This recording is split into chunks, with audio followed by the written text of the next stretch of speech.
Chapter 8. An Early Call.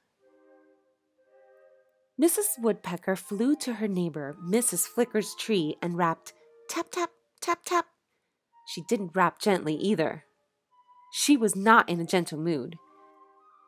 She intended to find out why Mrs. Flicker had called to Reddy Woodpecker, "Good morning, my dear." Mrs. Flicker promptly stuck her head out of her door. "My husband is not at home," she said, and then she vanished. "Well, the very idea!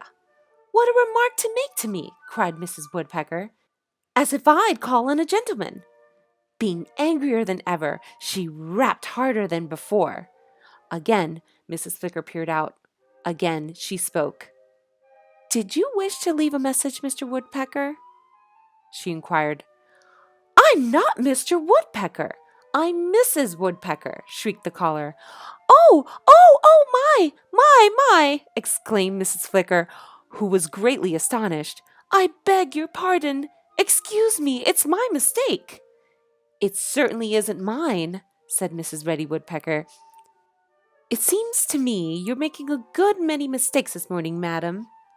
Mrs. Flicker looked very unhappy. She wasn't used to being called madam. She could see that Mrs. Woodpecker was furious. She wanted to be friends with Mrs. Woodpecker. "You and Mr. Woodpecker look very much alike," Mrs. Flicker said to her angry caller. "When one of you peeps out of your house, it's hard to tell who's who. Just now, when I came to my doorway, I could see only your head, and I thought it was your husband. When I spoke to your husband a few minutes ago, I thought it was you." Mrs. Woodpecker stared at her neighbor for a few moments. Somehow, she thought Mrs. Flicker must be telling the truth.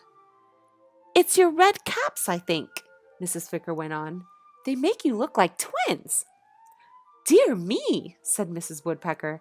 "I hadn't thought of that. What can we do?" Her anger had suddenly left her. "My husband and I have things nicely arranged," Mrs. Flicker told her caller. "Now, you never have mistaken him for me, have you?" "No." "Nor me for him?" "No." "Do you know the reason?" Mrs. Flicker asked. No, I can't say I do," replied Mrs. Woodpecker eagerly. "Well," said Mrs. Flicker, "my husband wears a black mustache, and of course I don't," she added. "That's it!" cried Mrs. Woodpecker. "I hadn't realized it, but it's so. And I must tell my husband to wear a mustache. It's the only safe way to avoid trouble. Then people can tell us apart." Then Mrs. Woodpecker hurried away to speak to her husband. She was surprised that he didn't take kindly to her suggestion. "I don't want to wear a mustache," he objected. "But you must," she insisted. "Why don't you wear one?" he inquired. "It would do just as well." "Don't be silly," she snapped. "Ladies never wear mustaches." "Yes, they do," he replied. "No, they don't," she disputed. Well, he saw at once that it was useless to argue with her. "Come with me a moment, my dear," Reddy begged her. She thought he was going somewhere to get a mustache, so of course she hurried after him. Reddy Woodpecker stopped beside Farmer Green's barn. "There," he said, as he waved a wing towards a great poster that was pasted upon the side of the barn. "Do you see that lady? She has a mustache. And a beard, too." It was just as he said.